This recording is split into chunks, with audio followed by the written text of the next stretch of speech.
How to fix PS5 error game crash. Hey everyone, welcome back to the channel. In today's video I'll guide you on how you can fix PS5 error and game crash, so make sure to watch the video till the very end. In order to fix PS5 errors and game crash, it's actually quite very simple to do so, because all you have to do is basically just go ahead and then make sure that your internet connection is working fine, because sometimes due to the lack of internet a game might not be able to connect to the server, and as a result it's going to crash.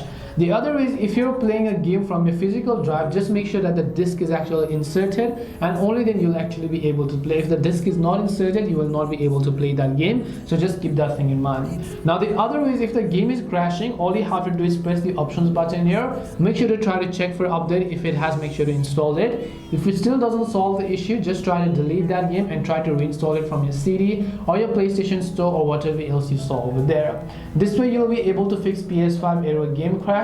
Hope this video was very helpful. If you have got any more questions, feel free to also leave them down below. Thank you very much for watching till the end of this tutorial, and see you soon in the next video.